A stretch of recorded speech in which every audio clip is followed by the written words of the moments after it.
Good evening, wherever you are. I'm so glad you are with me this evening. We have a small group tonight. Hopefully that group will grow as people maybe finish their supper hour and decide to join us or remember to join us. That would be great too. And I am glad that you are with me tonight. We are doing Introduction to Iridology, Dispelling Myths. We're also going to be teaching some very basic fundamentals of iridology in this webinar. Just as we are beginning, it would be great if I could have everybody weigh in. And if you would just type into the chat box your name and where you're from, just so I can get to know you a little bit, that would be lovely. And if you would, if you would just click, raise your hand if you can hear me and if you can see me on camera.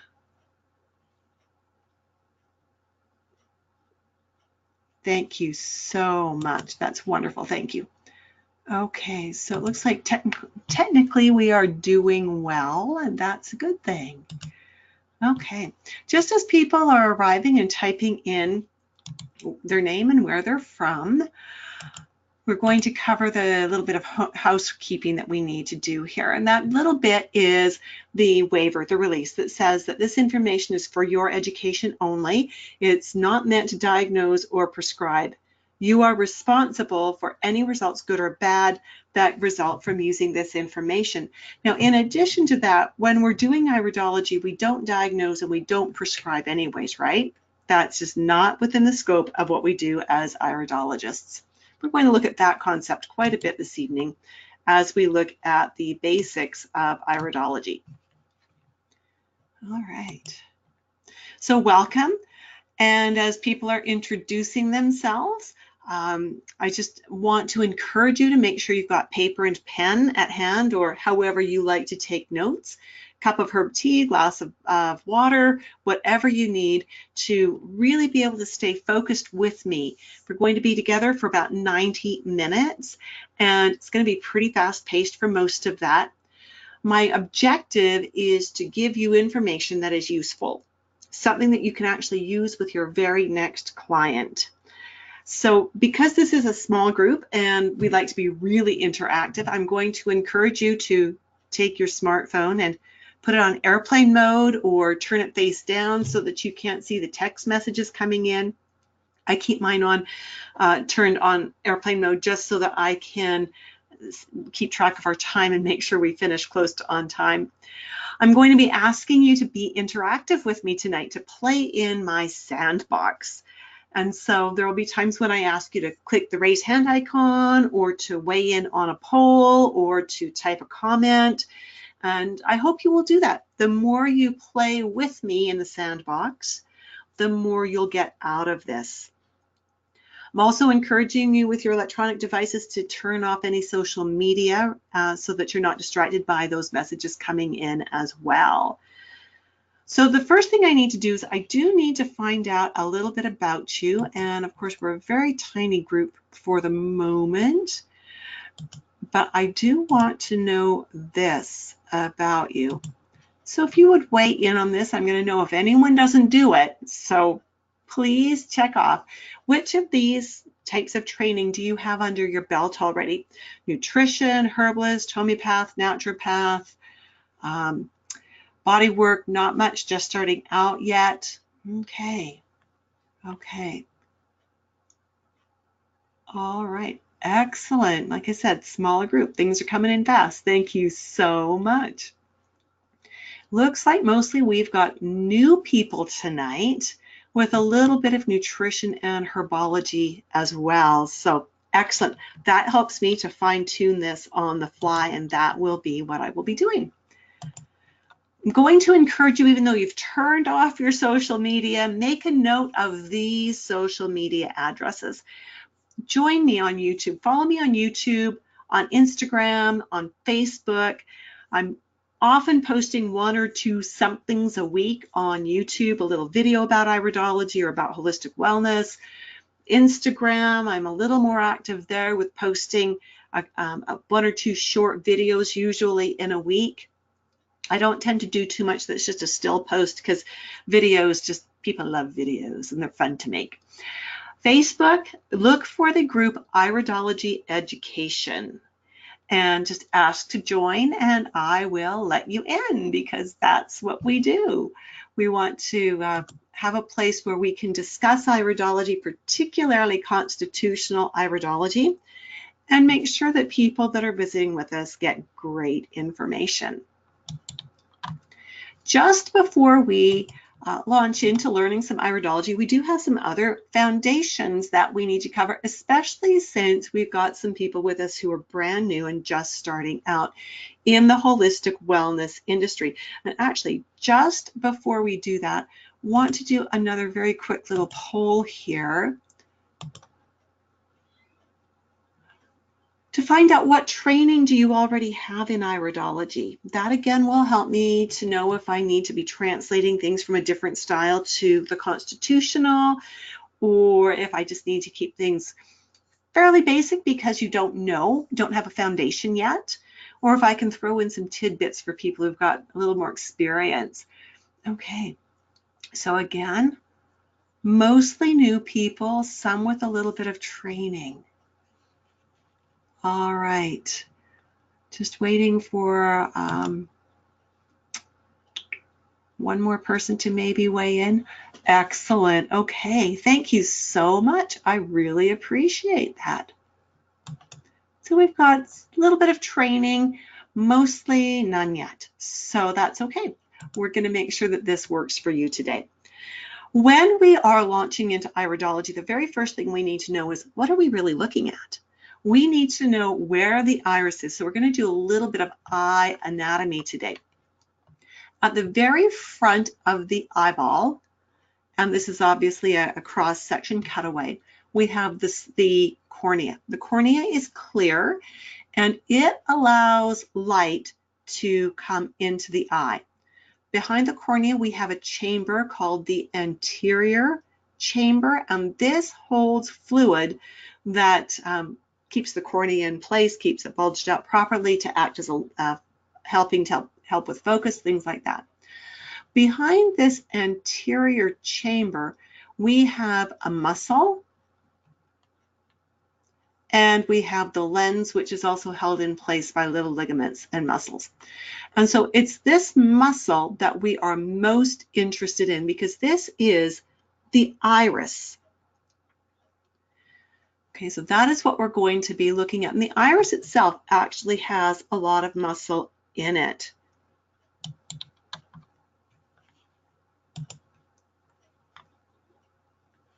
All right. So when we're talking about iridology, we are talking about the study of the iris of the eye. And so in this image, as we're looking at this cutaway section here, that of course is the colored part that you see over here in both of these images. The eyeball itself is the largest neural receptor your body has. It is truly a nerve ending in and of itself, and it connects to the optic nerve, which connects directly to the brain. The eyeball, and we're going to look at this in a moment, develops at the exact same time in fetal development as the rest of the nervous system. That's a very important point. The iris itself, so this colored part of the eye, contains over 28,000 nerve endings, and we don't yet know what they do, but as iridologists, we have suspicions. It's important to remember that there are no two irides the same on the face of the planet. So even your left iris and your right iris are different. And that's an important thing to remember, because it's going to reflect different things about your body.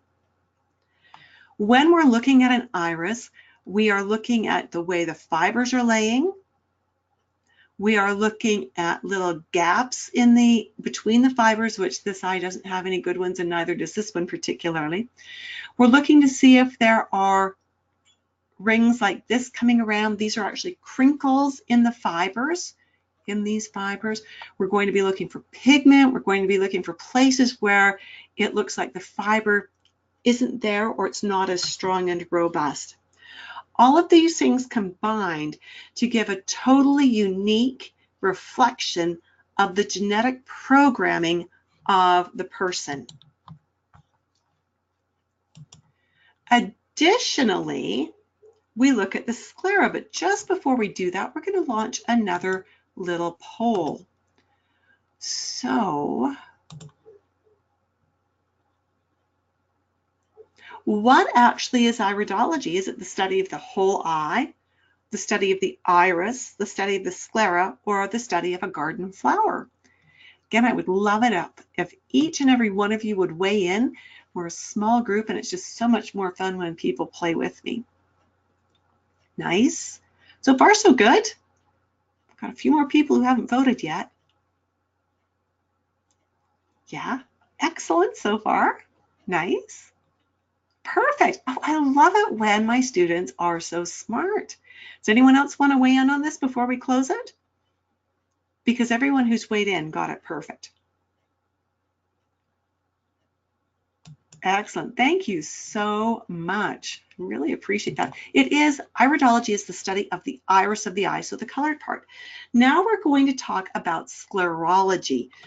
You know, when I started iridology a billion years ago, we only looked at the iris. We only looked at the colored part. As research has brought us forward, we now know that we need to look at the white of the eye, which is also known as the sclera.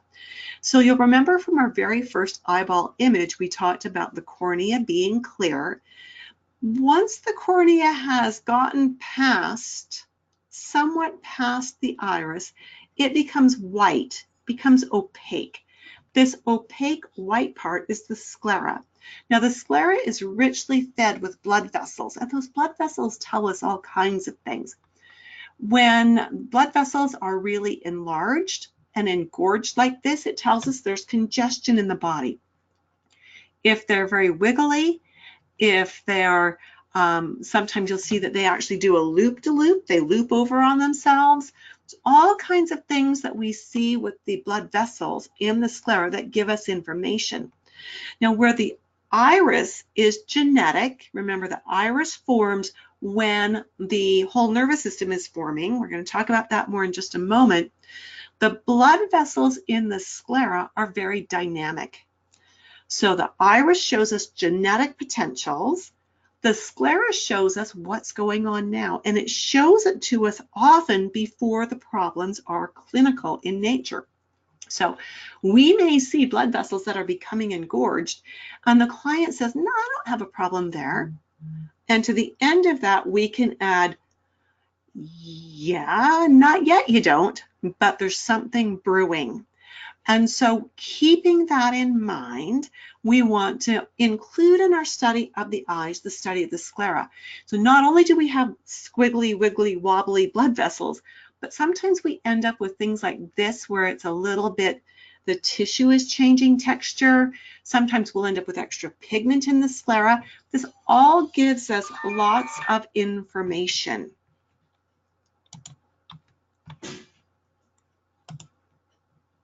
Our earliest roots with iridology actually link back into Egypt, China, Greece, and India. Now that's really important because so much good stuff comes out of there, right?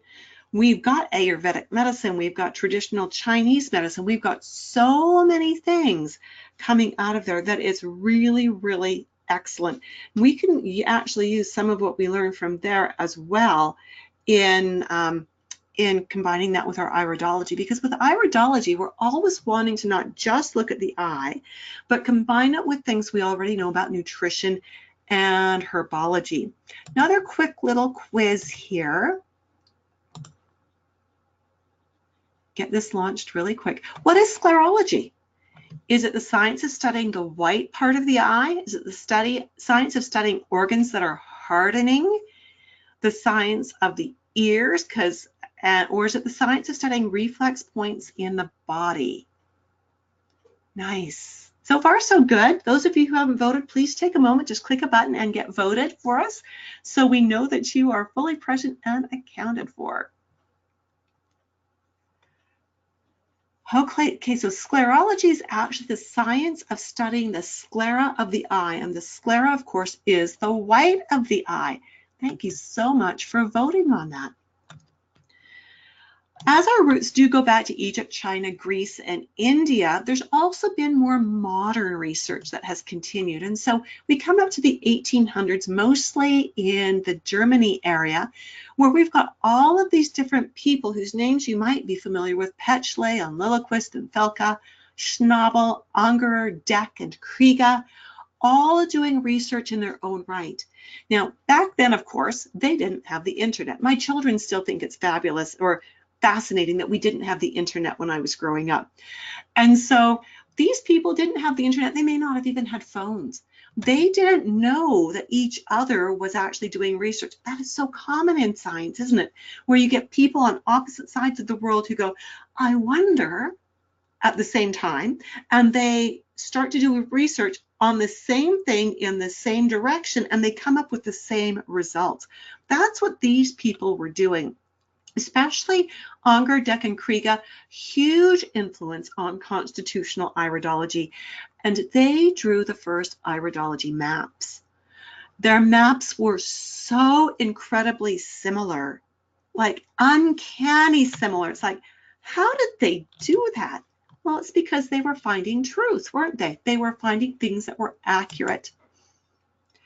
In the past 100 or so years, we had Dr. Bernard Jensen, who is the father of North American iridology. He really brought iridology to the forefront for us here and pulled it out of the 1800s. And then we have Harry Wolff and Bill Cardona. Bill Cardona was my constitutional instructor, and actually Harry Wolff was too. He and Bill had produced some constitutional iridology VHS videotapes. Did I just date myself there? That I studied, and now I'm actually in contact with Harry on Facebook, and it's kind of cool because Bill and Harry are both my heroes.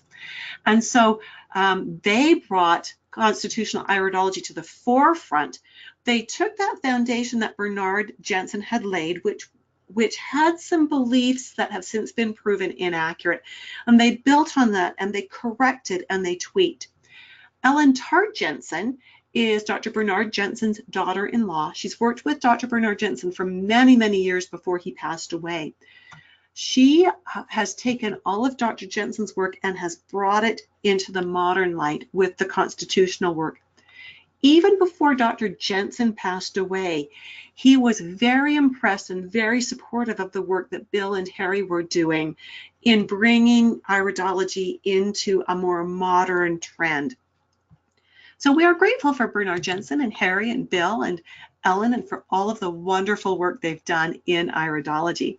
And I get to have the fun privilege now of working with people like you to progress iridology in North America. This is me, and I started studying holistic wellness in 1979. Yeah, I was 6 at the time, no, just kidding. I've been a holistic practitioner since 1981. And among my holistic wellness and nutrition credentials, we've got things like Master Herbalist, Certified Iridologist, Natural Nutrition Clinical Practitioner, Comprehensive Certified Iridology Instructor, plus a whole bunch of others. But those are the really important ones. Beyond that, the other important ones are wife of 1, mom of 7, and grandma of 7. Now, as we do go through today, I'm going to keep my eye on the question box as well as I can. And if you have a question that's relevant to what we're talking about, type it in and I'll see if I can answer it for you in a very succinct way. When I first started out in iridology, I was a Jensenian iridologist.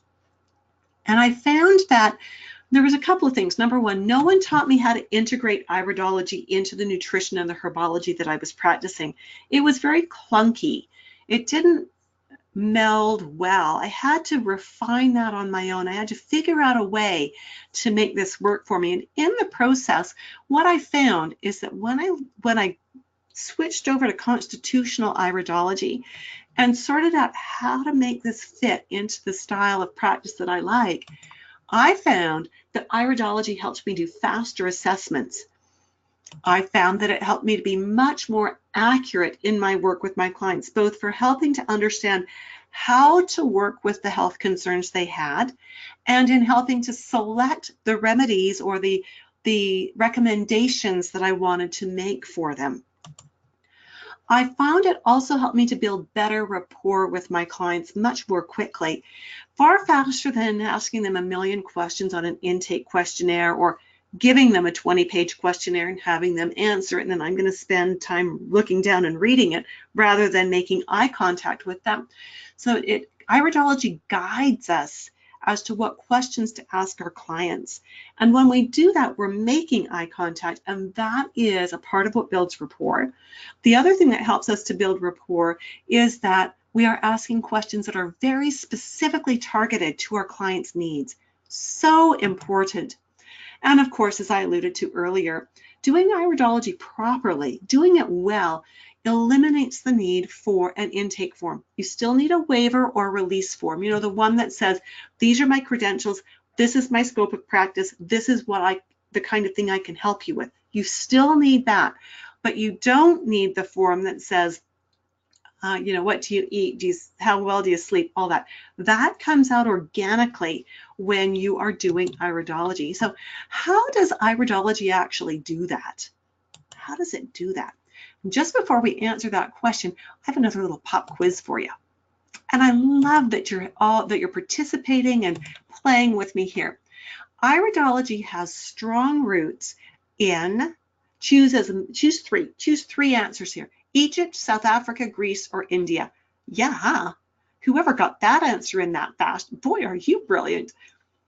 Who else wants to show us their brilliance today? This is great. Yeah, great. Good job. So far, so good. Love it, love it, love it.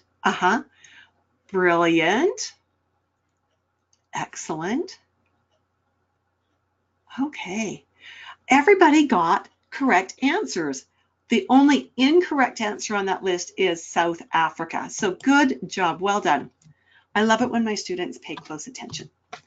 All right. So here we go. Iridology is an assessment tool.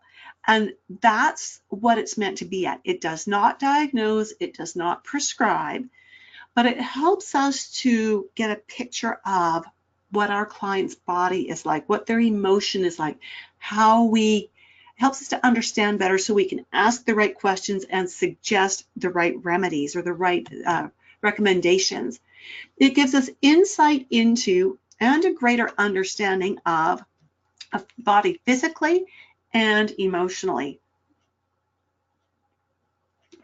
That's really important. Now, you might have found this in your practice, and that is, for those of you who are practitioners, is that you have a client and you work with them and you get them to a certain stage and then they stop progressing. And you just can't seem to get them any better. They've improved, but you know they could be so much better. And you just keep tweaking the diet, tweaking the supplements, doing all that kind of stuff, but they're stuck. The reason they're stuck is because there's something in the emotional or in their spiritual life that is not balanced. We have to heal the physical, the emotional, and the spiritual at the same time, or we have to heal the spiritual and emotional first, and that makes it easier for the body to follow. So if you've ever worked with anyone who gets stonewalled like that, look at the emotion, look at the spiritual side, and if those are not your forte, have a list of people you know and trust that you can send your clients to for that kind of support. So important.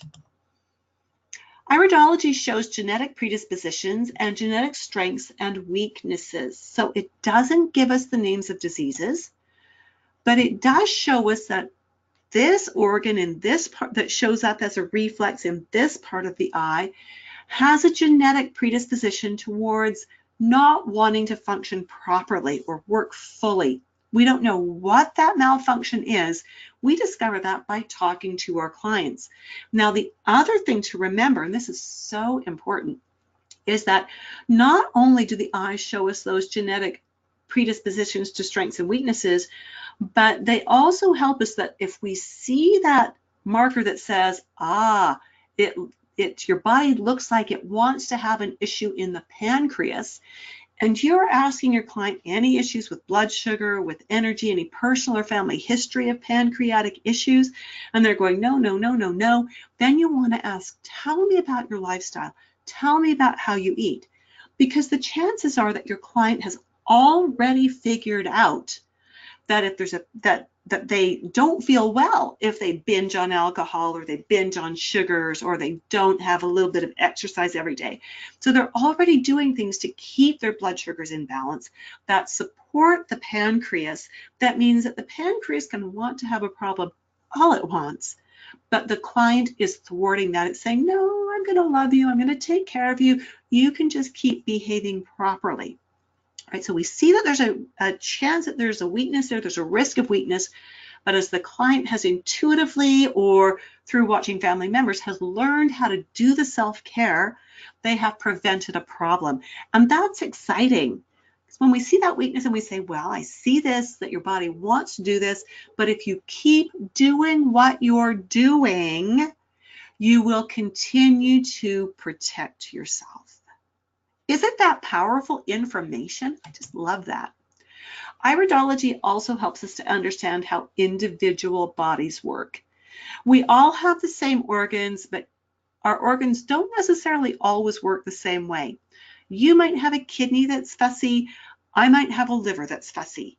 We have the same organs, but they don't necessarily work in exactly the same way. And when we see that in the eyes, again, we can work with it physically, emotionally, and spiritually. We do need to be aware that iridology has some limitations. For example, it does not teach us about genetic conditions. So when we look in, about non-genetic conditions, got to get that one right. So parasites are not genetic. A bacterial infection is not genetic. You're not going to see things that are not encoded in the genes in the iris. That's important. You'll see a greater risk of having parasites when you see certain markings. You may see a greater risk of fungal or yeast infections when we look in the sclera, and because the sclera is dynamic, that carries more weight as to what's happening now. So I want you to keep in mind the iris is genetic, the sclera is dynamic. We won't see the iris change, but we will or could see the sclera change if we do the right kinds of things. Iridology also does not give us the name of a disease. So when we see something in an iris or even in a sclera, we cannot say, you have disease XYZ. Oh, we need to be careful. There are so many sites on Facebook where people are posting iridology pictures and saying, tell me what's wrong with me. And there's so many people who are willing to say, you've got this problem, this problem, this problem, this problem, naming diseases without having any background information about the client. That, in my opinion, is kind of sloppy. It's so much more important to know age, gender, and a little bit about the personal and family history as we go into this to make a good assessment. We can dig deeper when we have that little bit of good information. We need to be careful with what we say. Now, how many of you actually have clinical practices of some description right now? Would you raise your hand if you are a nutritionist or a herbalist or a massage therapist or a homeopath or a naturopath or anything? If you've got any kind of a practice right now, would you raise your hand? Okay. So a few of you have a practice right now. Excellent. Thank you. You probably, depending on your practice, have to be very careful about how you say things, right? We have to do that too as iridologists. So we don't ever diagnose or prescribe, and I said that 17 times already. We use words like predisposition or tendency or disposition, pattern, challenges, insufficiency, sluggishness, decreased reactivity, decreased response. So we're not naming a disease there at all. Additionally, depending on what your credentials are and the laws where you live, you might be able to suggest dietary and lifestyle changes, but we're not prescribing anything, right? We don't prescribe unless we are medically licensed to do so. And depending also on where we live, we may be able to suggest herbs and supplements based on historical uses. So know the laws where you live and be very careful with that. We would hate for you to get into any trouble. And, you know, everybody, all the other professions seem to want to get us into trouble sometimes, don't they? We cannot name a disease from looking at someone's irides. You got that? And we cannot name a remedy by looking in their eyes either. This is so important. We need to know that. All righty. So we're going to do another little pop quiz. You're doing so well with these. So here we go. An iridologist may,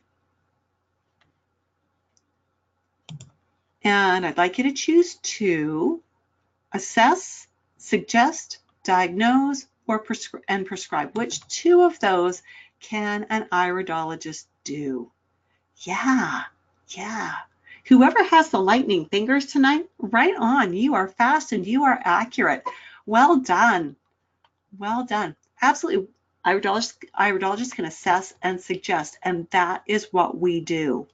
That is what we do. Thank you for weighing in on that. Really appreciate it.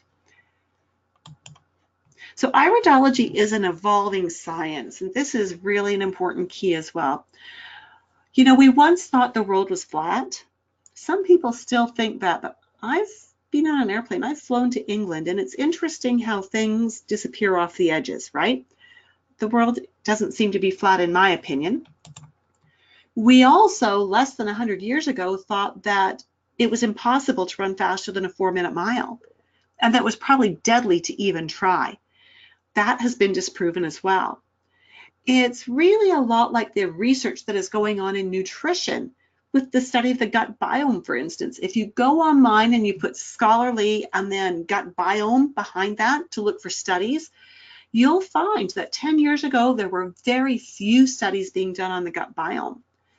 But now in the last 3 or 4 years, it has skyrocketed. We're talking more than exponential. It is way up there.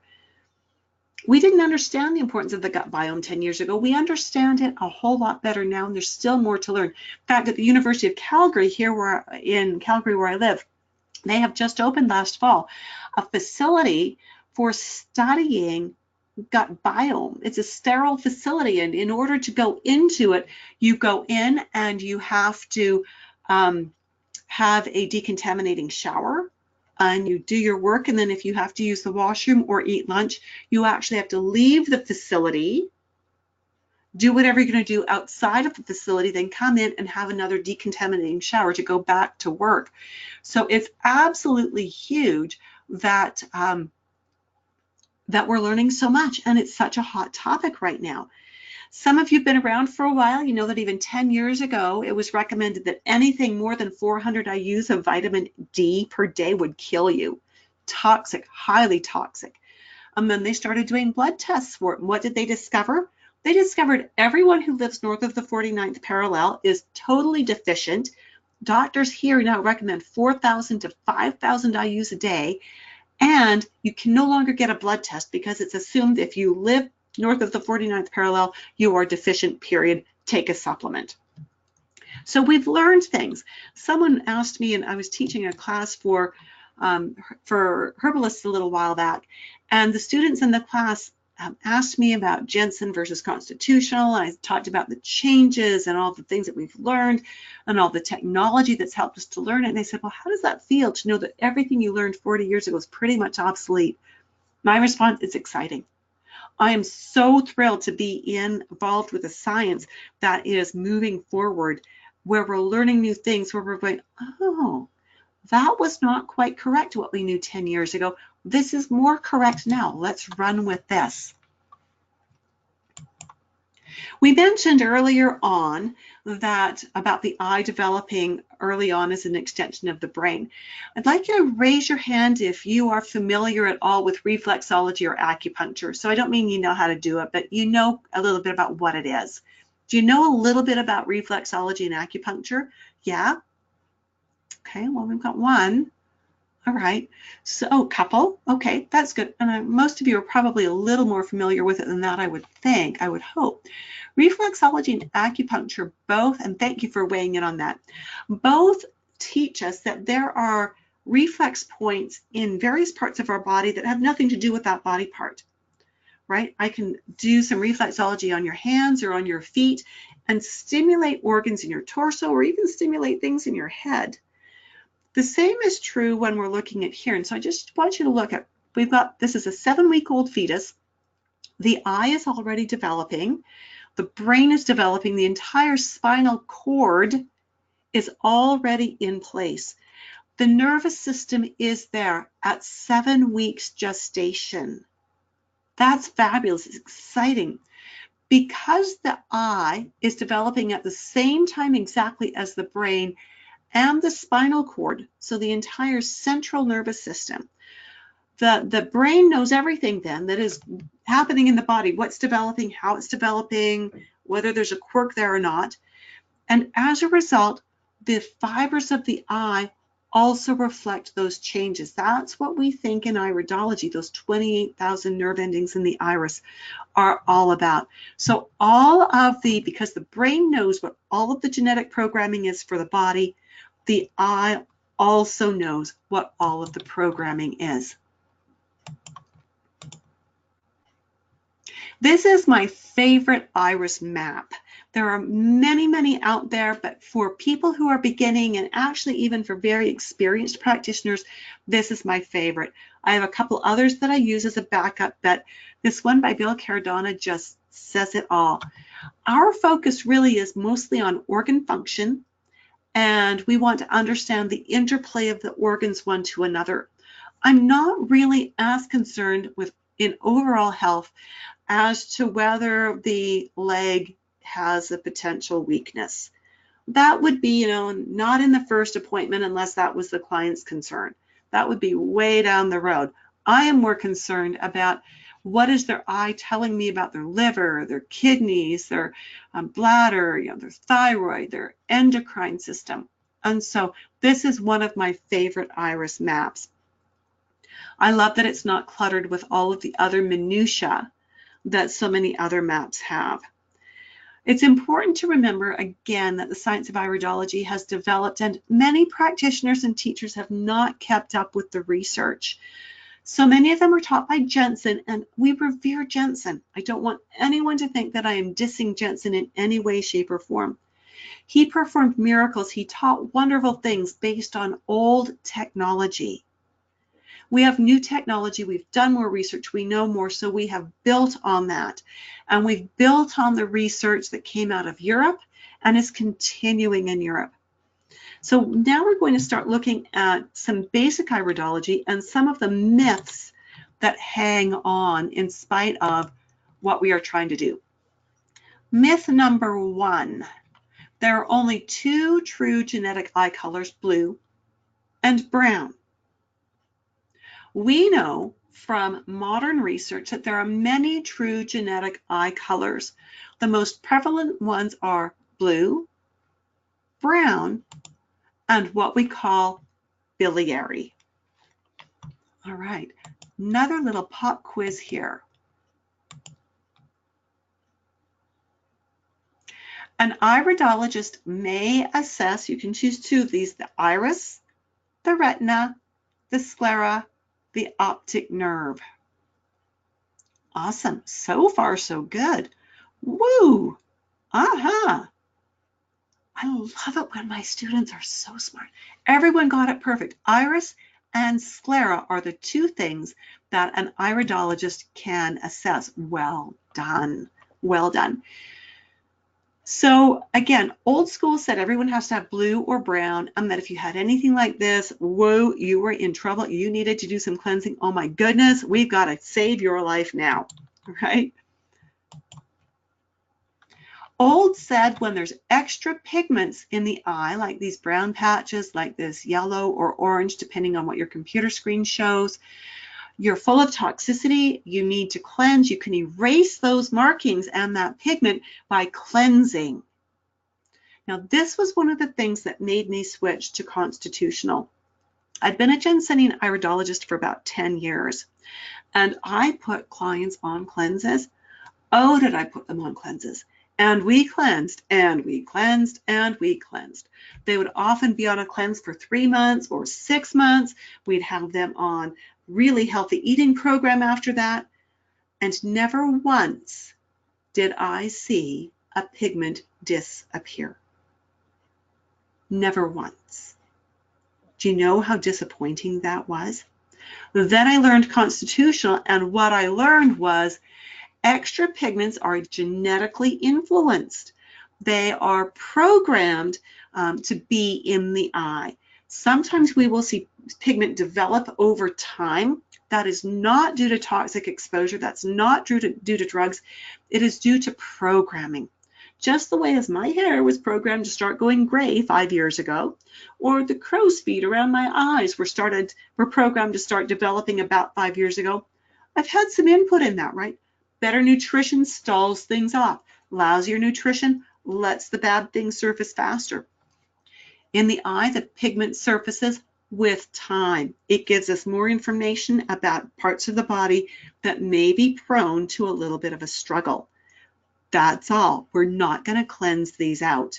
We're going to talk in a minute about people who say, I've cleansed my eyes, they look so much better. I've cleansed my body, my eyes look so much better. We're going to find out why they say that and how they get away with saying that. So this is what a lot of people would classify as a before and after picture. I'm going to give you some interesting tidbits about this, but in old school, they would say that a lacuna, which is a closed shape like this, will get smaller as you heal it. It'll develop white lines in it as you heal it. Now, those people would look at these images and go, wow, look at how much narrower this lacuna is. Look at this lacuna down at the bottom here. Look at how much narrower it is. Look at how faded this pigment is. So as you look at this, do you see any other discrepancies between these two photos? If you do, raise your hand so I know that you're typing in an answer. Are there any other discrepancies you see with these two photos? Great. So Rosie, if you'll go ahead and quickly type in your answer, and Kenneth, you too, I'd love to see what you feel the discrepancies are here, because there are some serious discrepancies. These are the kinds of discrepancies that people on Facebook are saying, look at how my eyes are, how I've cleansed my body. Look at the difference in my eyes. Just waiting for those comments to come in. The pupil size is different. That's huge, right? Big pupil, little pupil. Big pupil takes these fibers and it compresses them, because as that pupil gets bigger, everything outside the pupil has to scrunch up. Absolutely, as it scrunches up, the lacunae are going to look fatter. So as the pupil gets smaller, the fibers get stretched out, the lacuna looks narrower. Excellent, Rosie, very astute, well done. Kenneth, did you have anything you wanted to throw in on that? And if you're typing, great, I will check back for your answer in a moment. Now, Rosie's comment of pupil is a really interesting one and a very important one, because you can see here that these were taken with different cameras. These are the light artifacts from the flashes. This is an older camera, 8 megapixel, but these pictures were taken within minutes of each other. I got a new camera, 24 megapixel, has a different light on it. This one, the camera is out here. We've got ambient lighting coming in, but we've got this incandescent type of light system on it, as well as room lighting. This one, the camera goes right up against the eye, blocks out all of the room lighting, and has an LED light. LED light is blue. Did you know that? So that means that the LED light is going to wash out some of the pigment, but I also know that this camera shot a little to the yellow side, which made everything look a little more green. So we've got a difference in camera equipment, a difference in light source, and it means that this is not a before and after picture. These are the same day with different technology. And you can easily see how someone would say, oh, those must have been taken like a year apart and you've cleansed, and oh, that's wonderful. Even these lines look less deep, because remember I said these were crinkles. So as this tissue gets squished in because the pupil is getting bigger, these fibers do little bends and folds. as that gets pulled flatter, this gets smoother so they don't look as deep. So we need to be aware that when we're doing iridology, it's not about changing eye color. It's about improving a person's health. It's about helping them to feel better, and how they're feeling is a far better gauge of their health than what their eye color is. Here's another great example of different technology, same eye. And this is actually this isn't different technology, my apologies. This is one camera, different settings. So when you've got an iridology camera, how you set your shutter speed, your f-stop, your ISO numbers, that will change how much light gets into the impression, what color you're looking at, pupil size. So when we do iris photos, and you don't have to do photos to be an iridologist, I'm just dispelling myths here. When you do iris photos, it is imperative that you have every setting identical, and that if your setup uses a battery, that you maintain fresh batteries and never let them get tired, because if your batteries run low, everything shifts. Even how a photo printer prints color varies, right? I shoot the pictures, I look at, and this is my camera again, I look at this and I go, yeah, I call it a little hot, a little washed out. Oh, this is more your eye color, great. Then I print it up and my printer prints it yet a different shade. And I have to make sure I teach my client that this is a different shade than what their eyes really are. We're just using this for overall markings now. So old says that photography is perfect for determining color and protocols. You now know that's not accurate. New technology is not perfect either. Same eye. These were taken about a year apart, but this was the old 8 megapixel camera. This was a new 24 megapixel camera. This again had a ring flash, so it sat out in front of the eye. This has the flash, the setup that goes right against the face. This is an LED light. It's going to make everything look more blue. So as we look at these things again, we can't say there's been cleansing. We can only say, oh, with higher resolution and brighter light, I can see more things. Right? And that gives us more clues as to the questions we want to ask and the kind of work we want to do with the client. So if you're loving this so far, I wanted to let you know that there's a course coming up that I'm teaching, Confident Nutritionist Dynamic Iridology. Our start date is Wednesday, October 17th, and through our next bit of time together, I'm going to give you a lot of details about this. The registration page is confidentnutritionist.com. Okay, so just kind of put that in the back of your brain or make a note of that, because we're going to come back to those ideas. Registration is open right now, and we are getting registrations in, and that's an important thing for you to know as well. What will you learn in a class like this? Well, you're going to learn beginning to intermediate iridology and sclerology at a level that will prepare you to take the IPA certification exam if you so choose. Now, IPA is International Iridology Practitioners Association. And if you choose to do that exam, they charge an additional fee for the exam. I teach the curriculum and I get you so far. Then for the final exam, you need to pay them to do that. You also need to know that in order to certify, you need 1 year of anatomy and physiology under your belt. So one course, college course. And, you know, if you're a naturopath or a registered nurse, something like that, you've got that, a massage therapist.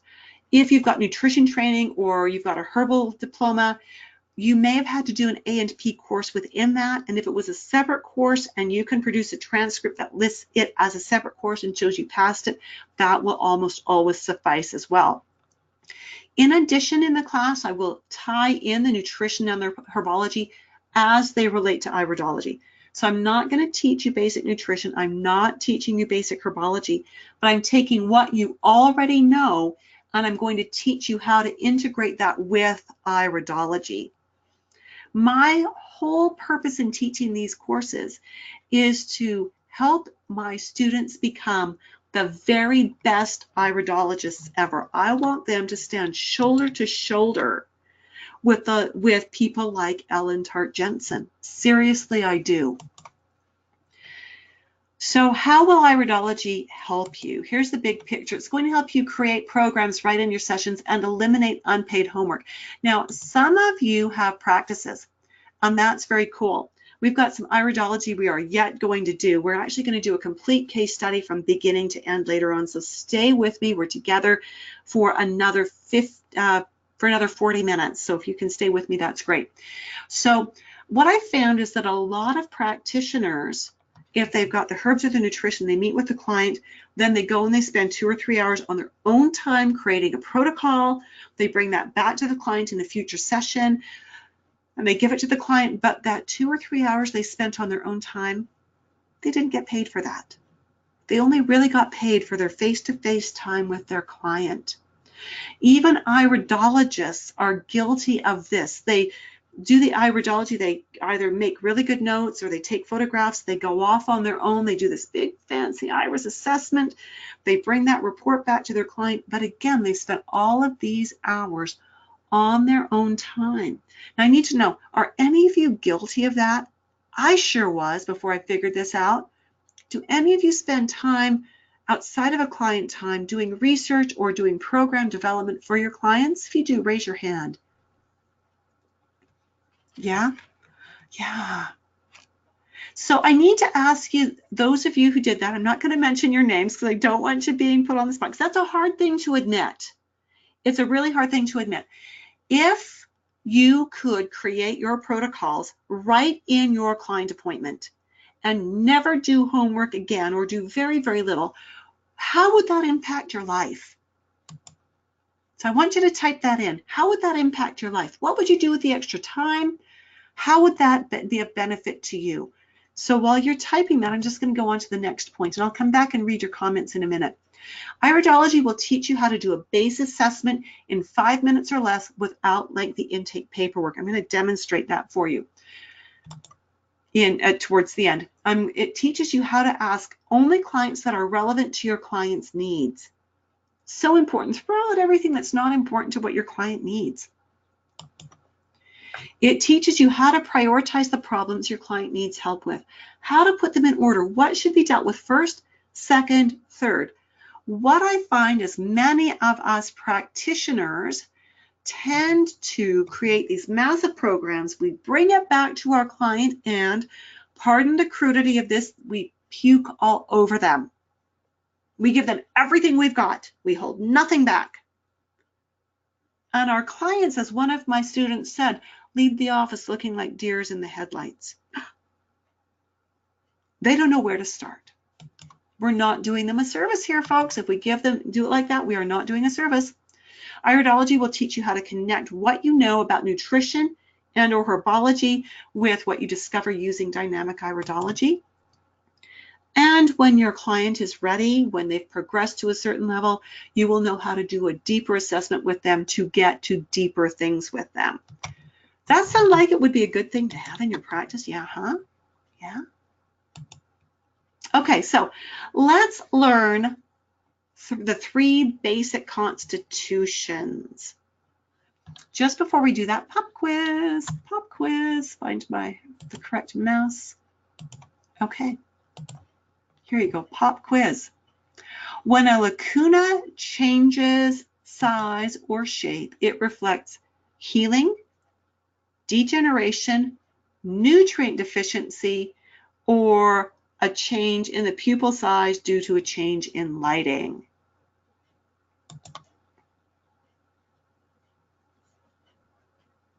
Okay, awesome. Those of you who answered a change in pupil size due to a change in lighting are correct. Again, the concept that if a lacuna changes size and shape, that's an old Jensenian teaching that has been proven incorrect. So we need to take that one out of our repertoire. The attendee tonight who said that she spends time outside of client time doing research and program development says this: it would give me time to see more clients, That's going to have an impact on income, right? My husband would appreciate it if I could take a day off too. That would be a good thing. Thank you for sharing that. That's a really bold expose. That's why I didn't use your name.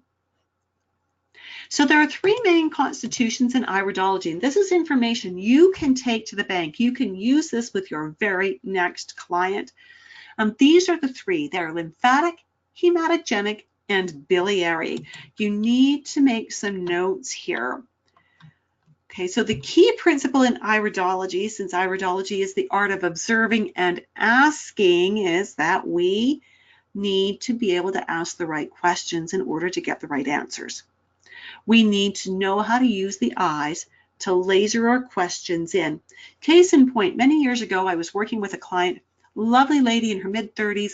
She was very sweet lady. She lived at home with her parents still. She'd never been married, very sheltered, had but a very gentle, lovely soul, right? Just wonderful. She came in complaining of stomach aches. So I'm looking in her eyes and I'm going, nothing in your eyes really says stomach ache to me. So I asked her questions and her answers just didn't line up. They weren't saying stomach ache.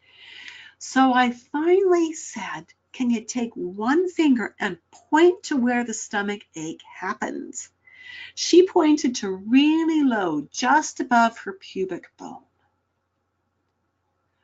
And knowing she was a very gentle, sheltered person, I asked her, does this stomach ache happen when you have your monthly cycle?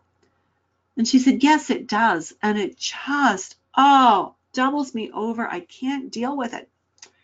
It wasn't a stomach ache. It was menstrual cramps. But she didn't have the language or the comfort to talk about it that way. So eyes help us to know what questions to ask. And her eyes told me, it's not stomach, ask something else. Find out where the pain is. So let's talk about the lymphatic eye first. The lymphatic eye always has some blue in it. It might be really blue like this one, but it always has some blue. There will always be some fibers visible, and there may be other colors in the eye. They may actually have big tracts of brown or orange or yellow. These people's most common health concerns center around mucous membranes, acid levels, and the lymphatic system.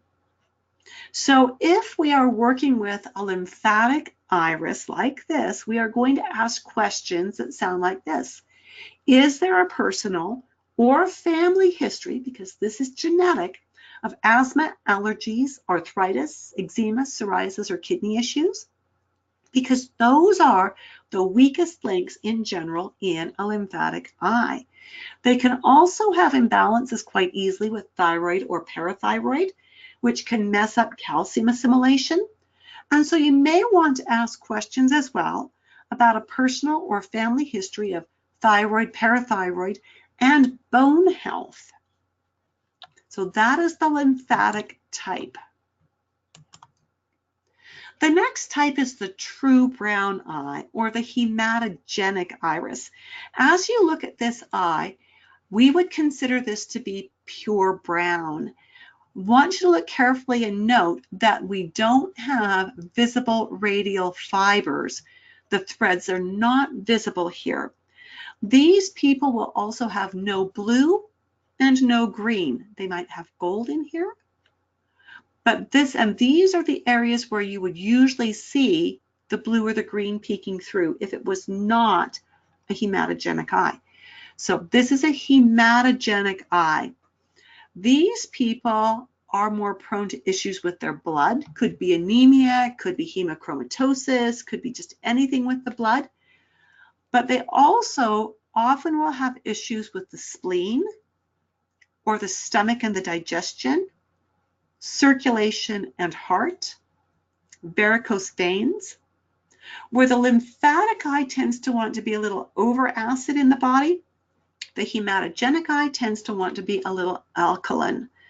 And if they are too alkaline for too long, it upsets the calcium balance, because calcium is about alkalizing, right?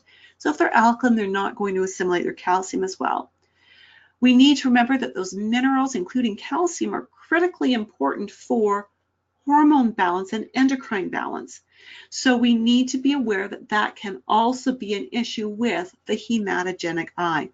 So we're going to ask the questions: is there a personal or family history of stomach or digestive issues, circulation and heart, varicose veins, hormone imbalances, or endocrine or metabolism imbalances? The last eye type we're going to look, and these are the three basic constitutions. Really, just even knowing these three, the next time you're with a client, it gives you that clue to whether they need to have their acid checked a little bit, whether they're going to need more minerals, where their weak links are probably showing up. This is the biliary eye. Now, at first glance, you would say, well, that's really a brown eye.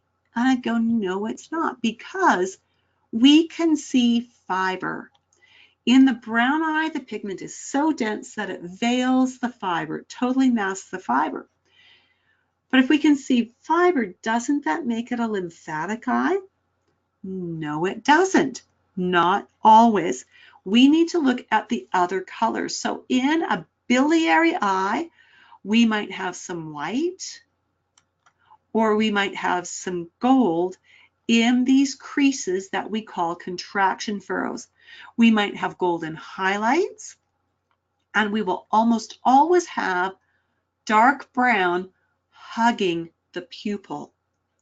So our questions here are going to focus on digestion, liver, gallbladder, and pancreas.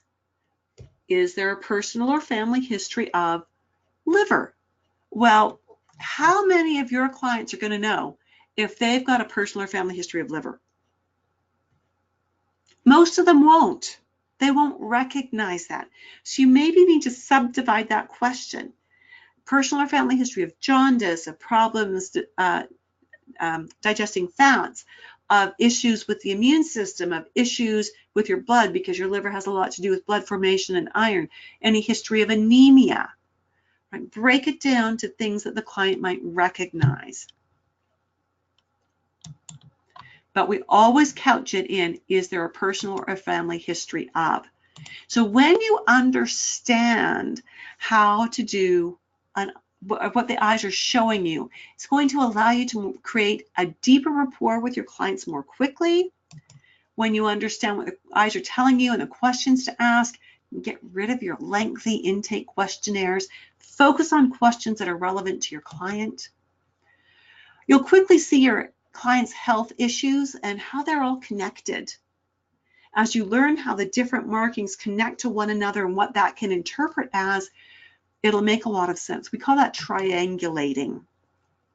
It enables you to create a therapeutic sequence that will last 4 to 6 months. So as we do this, sometimes we have a problem as nutritionists where we give our clients so much information in the first 1 or 2 appointments that they never need to come back. But they're also not doing everything you said because you gave them too much homework. When you do iridology properly, you can create a roadmap of this is the root, this is the next problem, this is the next, this is the next, and you can share that with your client.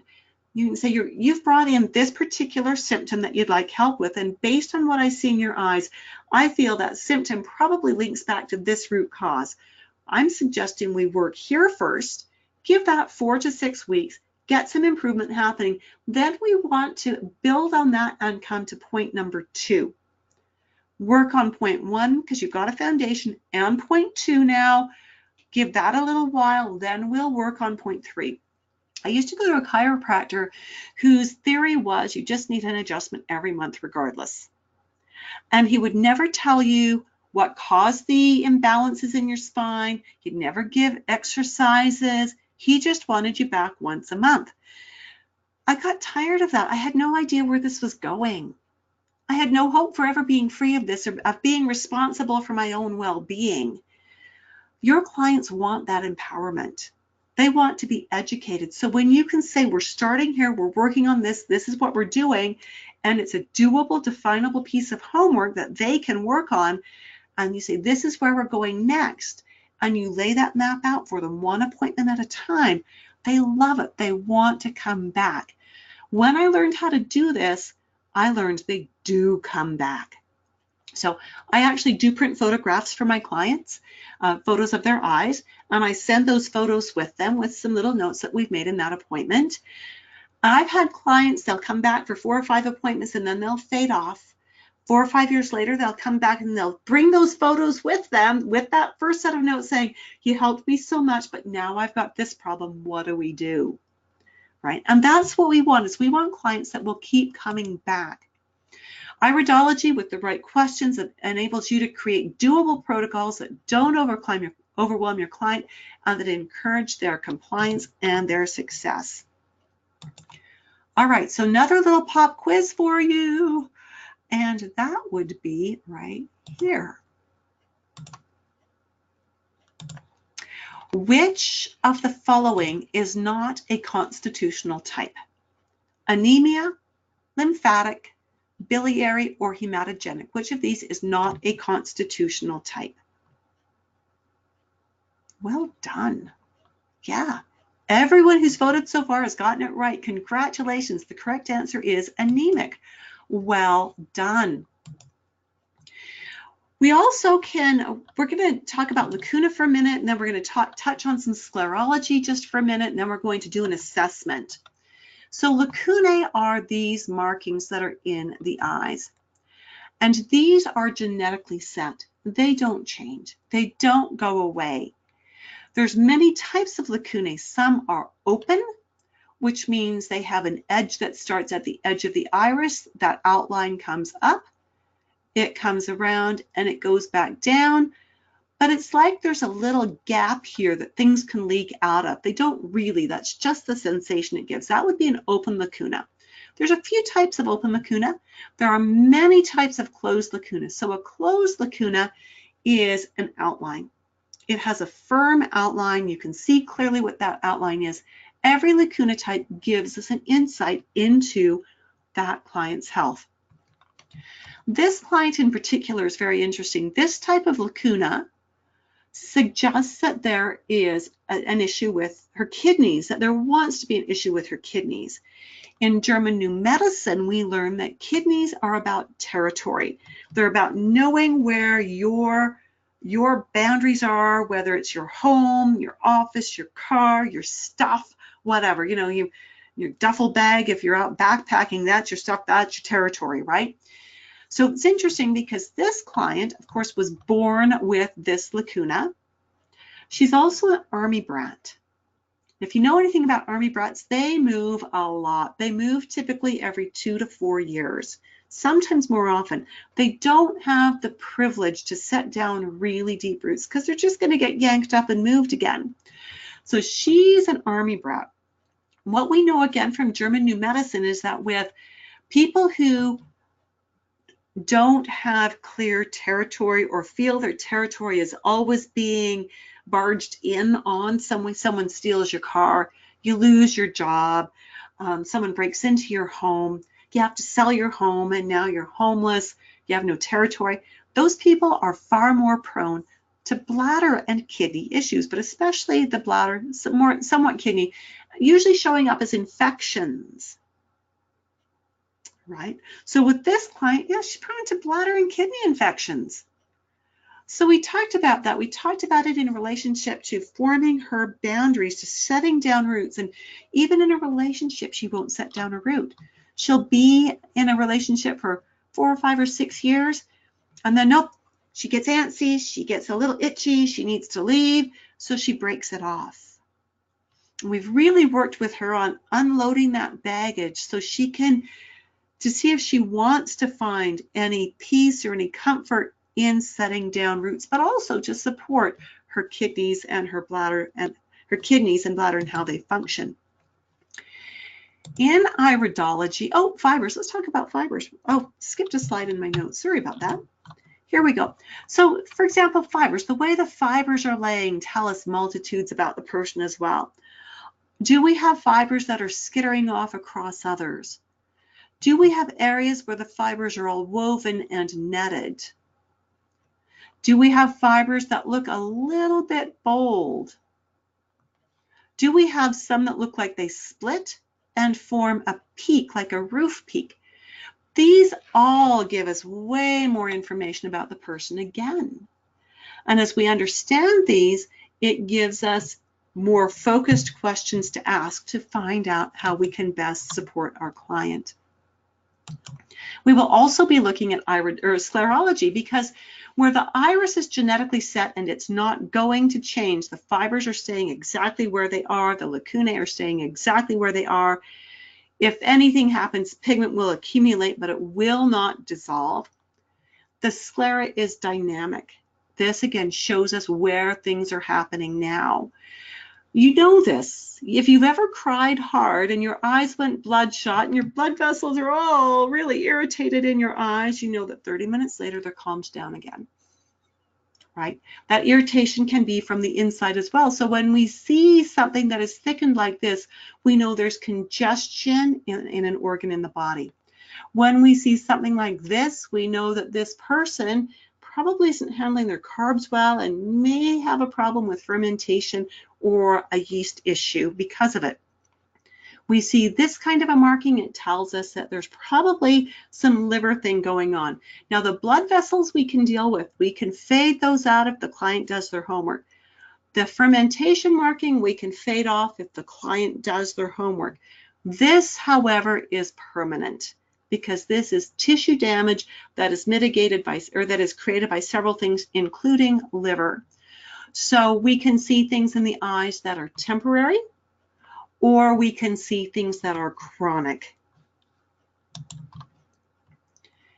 In Confident Nutritionist Dynamic Iridology, the course is taught over 20 sessions, taught as live webinars, and each one is 2 hours long. So it's about 40 hours. Each class is recorded in its entirety. So if for some reason you can't make a class, that's okay, because that class will be recorded and stored on your student website for you to listen to as you can. Each topic is also recorded. So in a class, we might cover anywhere from 4 to 10 subtopics. Each one of those is individually recorded or recorded in small batches. So if you don't want to listen to the whole 2 hours, you can just review a specific topic. There's a digital textbook on your website that I've written, and it's there for you to download. It's actually not weekly installments anymore. It's just all in one big piece. Cheat sheets. We've taken the entire curriculum as outlined by IPA, and we've distilled it down into a set of charts. So we've taken 200 pages plus of textbook and broken it down into 50 pages of cheat sheets, tons of curricula, and describing the name of the marker, what it looks like, common health symptoms you might see, the questions you would ask, and possible supplements or remedies to suggest to your client. Every class we review the previous week's work. We want to make sure you're solid, and we always ask, are there any questions? Sometimes we'll be on week 15 and someone says, yeah, I got a question back from lesson 3. Can we go back? Absolutely we can. Remember, I want you to be solid. Each week we practice a lot. If this was a face-to-face class, you would practice on the 8 or 10 other students in the classroom. Doing it online via webinar, you have access to the thousands of eye images I have access to. So you actually get a lot more practice in assessing eyes. You get a certificate of attendance for attending 80% of the classes live. We have a private Facebook group just for my students and alumni. So if you have a question about anything to do with the course, you post it there. If you've got a phone or a smartphone, which often will work to get photos of your client's eyes, you can post them there and we can chat about them. If there's something that didn't make sense from class, you can ask it in the Facebook group. And either myself or another student or an alumnus will answer, and you've got everything you need with tons of support. We also have a live monthly office hours webinar. So like this, only the lines are unmuted so you can interact and ask questions. Students submit again, pictures they've taken with their camera or a written case study of this is what I saw in the eye. And we talk about those eyes that the student is working on, possibly in their practice. Some of my students have, or I should say many of my students, I choose the best ones, of course, have written testimonials, and you don't have to take my word for it that I'm going to teach you all that. This is what they say. This is Michelle Davies.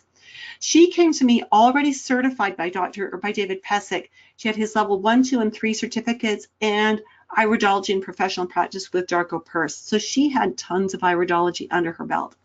But this is what she said. This is the most amazing iridology course I've taken. Judith's course is top on my list. Judith's course is very informative, descriptive, and complete as it contains the most accurate iridology, including sclerology, and most importantly, how to put it all together and make a proper assessment. I feel most confident in my nutritional practice now. This was before she certified. She had some bumps in her life, and she had decided she was not going to finish the exams. We had a little chat. Went something like this: Michelle, you are so close. You know your stuff. It's just a matter of paying the fee and taking the exam. What are you waiting for? Do it. Just do it. So she did. Then after she certified, so amazing to become certified. It was a great journey through Judith's classes and extended webinar tutoring. Her faith and personal care really made the difference and encouraged me to the finish line, but it doesn't end here. I've gained confidence in myself in promoting good health through nutrition and lifestyle and personal awareness for optimal health. She is now practicing and doing great things for other people. This is Helen Murdoch. She's a registered nurse who is going holistic. And she hasn't certified yet, but she's completed her coursework. She's working on certification in the next little while. I've been looking a while for the right iridology course. I knew immediately when I saw Judith's that this is it.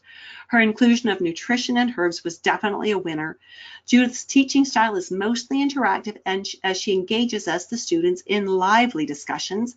Judith's knowledge base is so all-encompassing. We, the students, believe she knows everything. She operates like a coach with her use of motivational inquiry to help build our confidence as well as wellness professionals. This is how I teach you to draw on what you know to integrate it with iridology. I'm not going to puke all over you with a ton of nutrition and herb information. You know it, and you know it. So we're going to pull that in. If you don't have nutrition, or if you don't have herbology, or if you don't have both, you will learn a ton from the other students. I promise. The content of this course is so diverse, so much more than I had expected from an iridology course. I strongly recommend Confident Nutritionist Dynamic Iridology to anyone who wants to learn iridology. Last but not least, Karen Choate submitted this before she certified, but when she'd finished her coursework. It's been such a pleasure studying under you and learning from you. I really miss our class. I do hear that a lot. But I'm looking forward to completing this component of iridology and continuing my education, most hopefully with you. It truly has helped immensely in my decisions and assessments. Once she certified, she said these very kind words: "Thank you, Judith. I'm so very happy. This is a dream realized, and I'm so very thankful I had the best teacher." Golly, that trips me up every time. Best teacher to educate me. Forever grateful, Karen. Best students in the world. I only attract the best. So if you are the best, I want you. You want to know some more details about the course, I'll bet. We will do that analysis in just a moment, and you're going to see how quickly you can do a thorough analysis. This course, as you're getting the feeling for, is a premium course. It's high touch. You've got access to me in every live class. You've got access to me on the Facebook page, and you've got access to me in the office hours webinars. You are not learning this on your own. This is not a correspondence course. The support does not end when you finish your coursework or even when you certify. Your access to the Facebook group, to the office hours, continues for as long as I teach, and I'll tell you I love teaching. You can hopefully tell that. I'm not going to give up teaching anytime really soon. So there are two packages to choose from. The first one is, you know you want the training. You want to become a certified iridologist, then package number one is for you. Package number one has a tuition of $19.95 Canadian. Now, show of hands, how many of you that are with me are from the US? Just click. Okay. Okay. Some of you. Okay. So you might know or you might not know that the Canadian dollar is very weak compared to the American. So when you make a purchase and you pay through PayPal, which is how we do this, PayPal will automatically convert $19.95 Canadian to its equivalent in US dollars, which is roughly somewhere around $14.95 US. That is a sweet deal. And so if you're in Britain, you're just glad you're not paying US dollars. If you're in Australia, our dollar is just about at par with yours. So that is really, really sweet. Now, you also need to know that included in your tuition is IPA exam part 1 and part 2. We'll talk about those in just a moment. Part 3 is the part you have to pay IPA for. We will talk about that again in just a moment. Now, I just want to put this in perspective for you. You're going to look online, you're going to find Iridology classes elsewhere where you can go to the class, spend 2 or 3 days or 5 days, 2 or 3 days, you'd have to go twice, 5 days or 6 days, you'd go once. So you've got your airfare, you've got your hotel, you've got your meals while you're there, you've got all of that time off work, you've maybe got childcare to deal with, and then you've got your tuition. So even if the tuition was $700, by the time you add airfare, hotel, all that kind of stuff, it's going to be way more than the $19.95 Canadian. Added to that, I don't know if you learn like I do, but you know, when I'm in an intense class, after about the first day and a half, it just feels like my brain's been put in a blender and I stop learning. I learn much better, learn a bit, practice it, come back, learn some more, practice it, build on what I learned before, practice it, and building it gradually with some support so that I'm really, really solid. All right, so that is if you want certification. And I highly recommend that, and I'll tell you why in just a minute. If, on the other hand, you're thinking, I want the information, but I don't want certification, or I may want to certify, but not right now. It's not the right time to certify. I can do the class, but you know, I just want the information. Then this is your program. Without exam 1 and exam 2 and all the support that goes with that, your tuition is $14.95. You're in the exact same class as the people who are certifying, but you're only going to be responsible for learning the course material, for learning the curriculum. You're not going to have to sit for an exam unless you choose to do that later. Why would you want IPA? Well, here's why. IPA tells, or how would you do the IPA exams rather? Part 1, sorry, I jumped my slide there.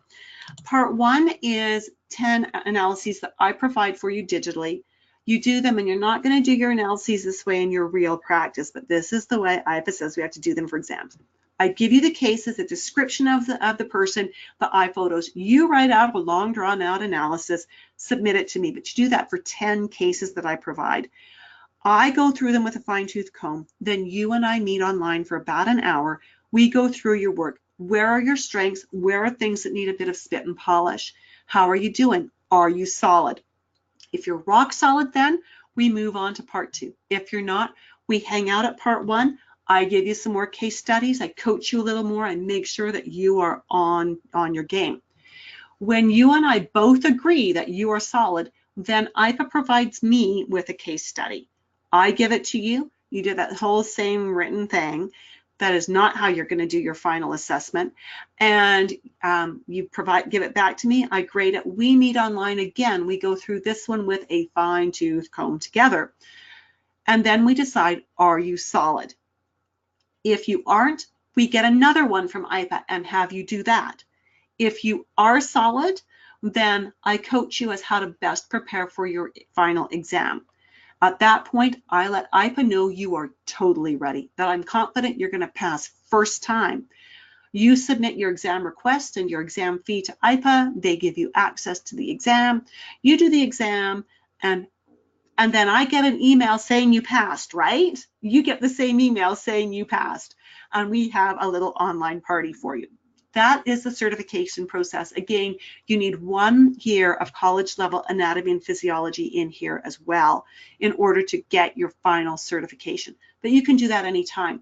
So you can actually do this exam first, get this all wrapped up, then do your A&P, be practicing your iridology, submit your A&P transcripts, and then they will send your certificate. You do also have to have a current IPA membership, which we will talk about that if you decide to join me for classes. Why do you want IPA certification? Because it's internationally recognized. There are actually countries that recognize iridology. You and I probably don't live in them, but they are out there. Being involved with IPA lets you keep up to date on current research, and it lets your clients know that you are up to date, you've been well trained, and you know your stuff. So again, what's the tuition? Oh, you also need to know registration closes October 15th or sooner if the classes fill up. And registrations are coming in. I keep my classes very small because when I open the microphones in a class, I want you to be able to chat back and forth with me. So if you know you want certification, $19.95, but what if you're saying, I don't have $19.95 in my back pocket. Do you have a payment plan? I do. I like payment plans personally. So either or, if you want certification, 4 payments of $549, you're in. Make your first payment, we get you all signed up, and the other payments come out 1 a month. Or if you don't want certification, it's $419. 4 pays of $419.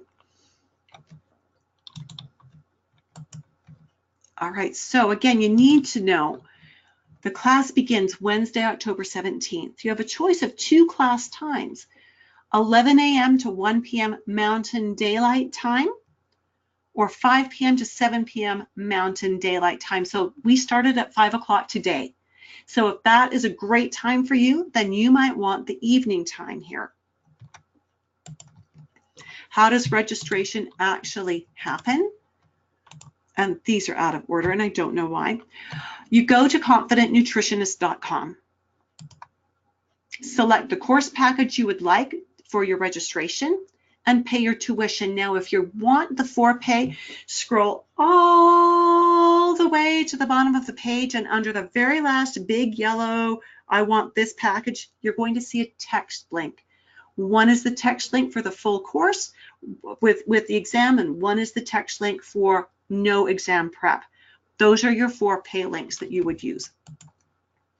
Check an email for a form to arrive. Should be almost instant. If you don't get it, if it's not in your email, check your junk email.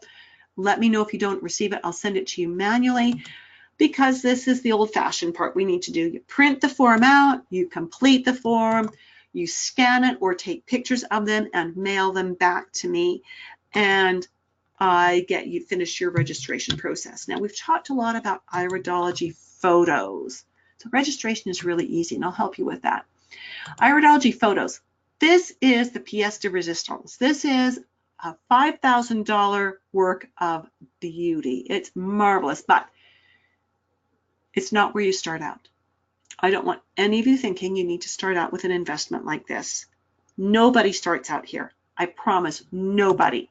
This and this are where we start. A lighted magnifying glass with a 5 and or a 10 power magnifying lens and a separate pen light. They serve different purposes, and you will learn that in the class. So for 50 bucks, you can have equipment to do really awesome iridology. And you do need magnification when you start doing the minute details that we work with. How do you do an iris assessment? This is the protocol. This is it. You start with asking the client what they would like your help with. You do that anyways, right? What would you like help with? And then you assess their irides. Look at their eyes. And you start asking questions based on what you see in their irides. Then you create a short list of recommendations that is for your eyes only. And you combine the answers to the questions your client gave you with their symptoms that they want help with, and you pull from that the short list of recommendations that you want them to start with, and it's going to be a short list because you want them to be super successful. You want them to get results right from the get-go. We are going to run a few minutes over time, but I am right now starting that iris analysis. This is not how I would do an analysis with a client. I'm going to give you way more information right now than I would ever give a client, but I'm going to do this to show you how fast and how deep you can go with iridology in a very short time. These are the eyes of a little boy. His initials are SK, and he was 10 years old when he first came to see me. Both of his parents came in with him, which I thought was pretty nifty because we usually just get the mom. So the dad is really involved here too, which is just lovely. I asked the parents, how would you like me to help SK? What do you perceive as needing some improvement? And they said, well, he's being assessed by the school psychologist as having ADHD. We'd really like to keep him off Ritalin. So I asked SK, what would you like my help with? And he said, I just don't want to get into so much trouble with my teachers. I thought, oh my goodness. So looking at his eyes, I determined that they are lymphatic. Okay, my computer screen shows these gaps as being white and blue, which means that we're looking at lymphatic eyes. And so we went with lymphatic. Then I started looking at his right eye, and I noticed there was an uneven edge to the inner iris border here, and that suggests that his digestion genetically maybe doesn't work very well. Well, that's going to lead to less ability to assimilate nutrients because things aren't going to be broken down nearly as well. Could that contribute to behavior issues? Yeah, it could. I also noticed that he has these rings coming around his eye. Now, these suggest he burns through B vitamins, vitamin C, calcium, and magnesium, lightning speed. Those are the nutrients for the nervous system, aren't they? So if he burns through them really quickly, could that contribute to problems at school? Yeah, it could. Then I noticed he has these lines radiating outwards. These accentuate what these mean. Wow, we now have 2 exclamation points that support B vitamins, vitamin C, calcium, and magnesium as being some issues. He has a lot of orange in his eyes. That suggests pancreas. Well, if he's got pancreas imbalances, that can lead to blood sugar imbalances. Can that affect behavior in school? Yes, it can. He also has this purpley blue edge to his eye. That suggests that circulation doesn't like to go all the way to his hands, his feet, or his brain. So when we see that, could that impact how his behavior is in school? Absolutely, it could. We also notice that this particular wrinkle has a really strong bend in it. This suggests an increased family or personal risk of epilepsy or seizures, including absent seizures. Now, you have to be really careful with this one because you don't want to scare the parents or the child. I was able to ascertain by just asking the parents, is there any family history of any kind of epilepsy or seizures? They weren't frightened by that at all, and I could see that as we were talking. They said no, so we were able to rule that out. I know how this camera shoots. I know how bright the light is. His pupil actually stayed very large for the amount of light that we were shining at him. In normal room light, his pupils were actually out to about here. So very, very large, which suggests again that he probably spends most of his time functioning in the sympathetic zone, always on the edge of fight, flight, or freeze. Could that contribute to behavior issues at school? Absolutely. So then I looked at his sclera. I had him look down, and in one eye, I saw quite a bit of congestion for a 10-year-old. Could congestion to a head region affect behavior? I also saw this right here, which again suggests issues metabolizing carbohydrates. Could that lead to an issue? What if he was carrying a mild yeast infection? Absolutely, yeast affects behavior all the time. So nearly every marker could be traced back to behavior. So these were the questions. When I saw the rings going around in his eyes, the lines radiating out, that bent wrinkle in his eye and his pupil size, what's his temperament like? Does he fall asleep easily and sleep through the night? What's his mood like when he first wakes up? Does he have muscle cramps or leg aches? When I saw that inner pupillary border was all rough looking and that there was a lot of orange pigment in his eyes, what does he eat for breakfast, snacks, and meals? What's his energy like? Is he stable or erratic? Is he farty or burpy?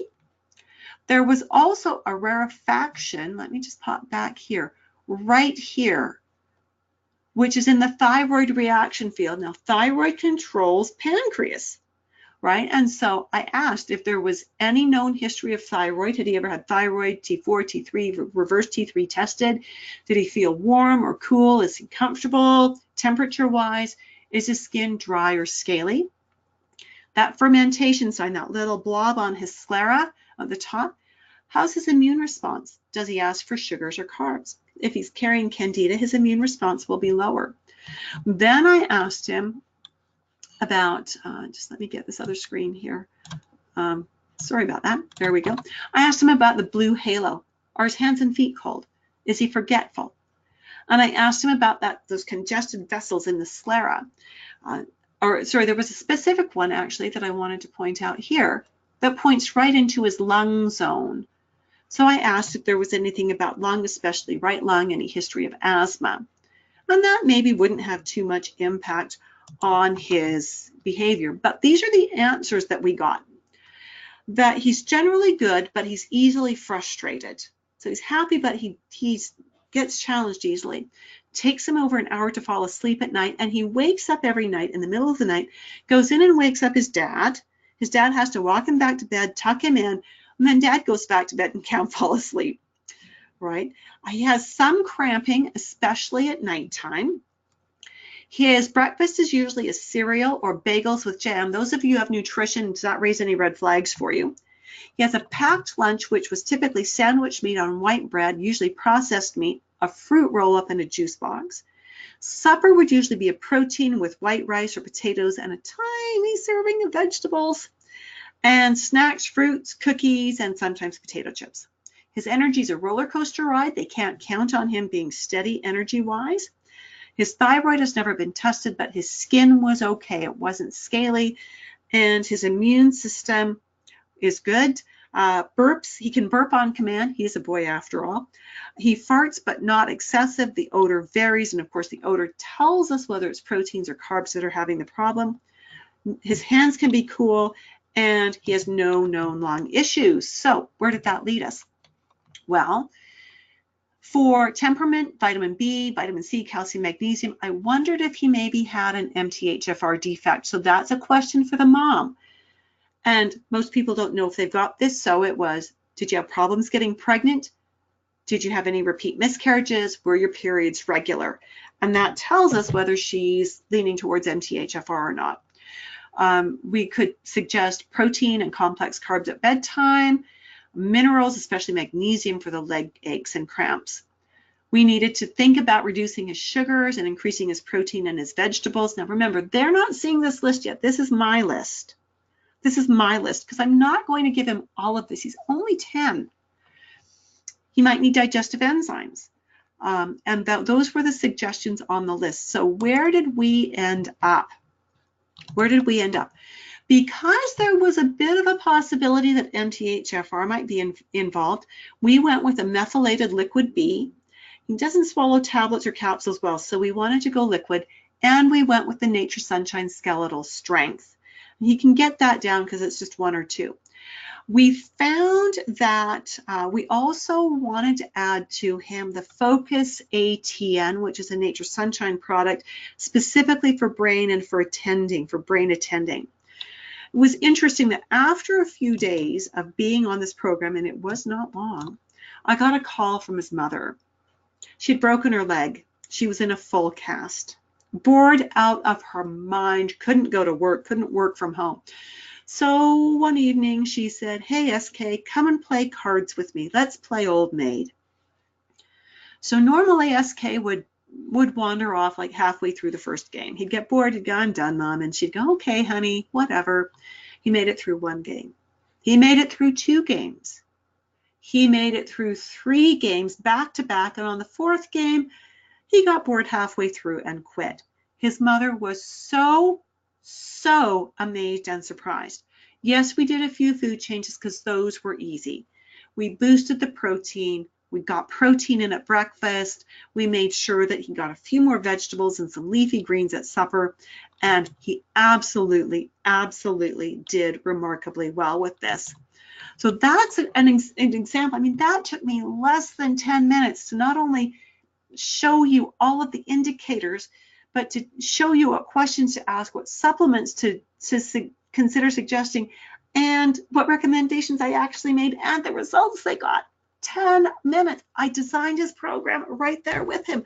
No more homework.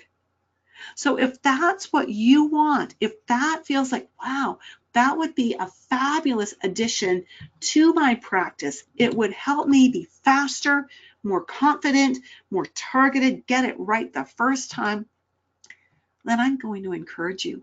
Hop on over to Confident Nutritionist and get registered, because the registration will cut off when I hit my numbers, and my numbers are not high. I keep my classes small, so you get personal time. Any questions about any of this while you're thinking, yeah, I got to get over there and get that done? If you're typing in a question for me, let's have you raise your hand so I know to wait for you. Okay, so Rosie, I'll wait for you. Go ahead and type your question in. In fact, Rosie, I'm going to be bold. I hope you've got a mic. I'm going to open your mic. So you are self-muted. If you want to do it verbally, you can unmute yourself. If you'd rather type it in, go ahead. We'll wait for you. So if anyone else has a question, this is your chance. I'm not sure when I'll be teaching this one again, because people are asking me to put together different courses, and I will be designing those. Once I've got this course off and running, all of my spare time is going to be spent developing new courses. So I don't know when I'm going to be running the certification course again in the near future. Okay, so Rosie is still typing, Again, if any of you are interested, hop on over and then get registered.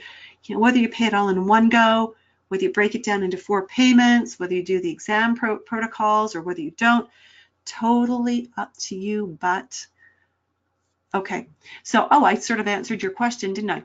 This is something I'd really like to do. I'll be out of the country, remote location until December. Will there be a 2019 course? I haven't set dates for 2019, so I don't know exactly when.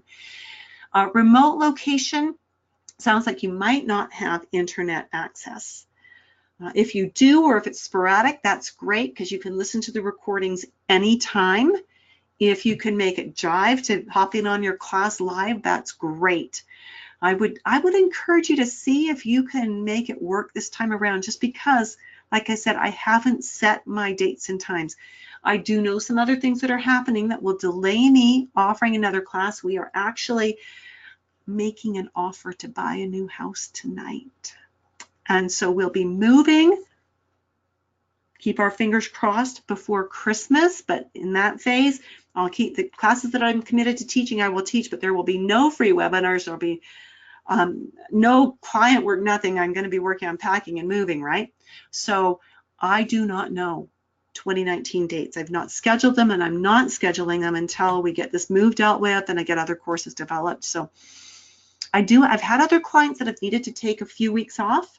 I've got some clients that have missed 20% of the course. They've missed 4 classes, not necessarily back to back, but because of the recordings, because they've got the textbook, they did beautifully when they went to do their exams, right? So really, I would seriously, not trying to strong arm you or anything like that, Rosie, but I would encourage you to hop on now while you know, and work it in with your schedule as best as you can. All right, that was a great question. Thanks for asking it, but I haven't set my next dates yet. All right, So if that's it for tonight, thank you so much for being with me. I look forward to having you in the class, and I hope you'll get signed up right away, and I hope you'll get me filled it up so we can cut it off and just get moving with getting you into the Facebook group and getting you into the office hours even before your course starts. Thanks, and have a great evening. Good night, everyone.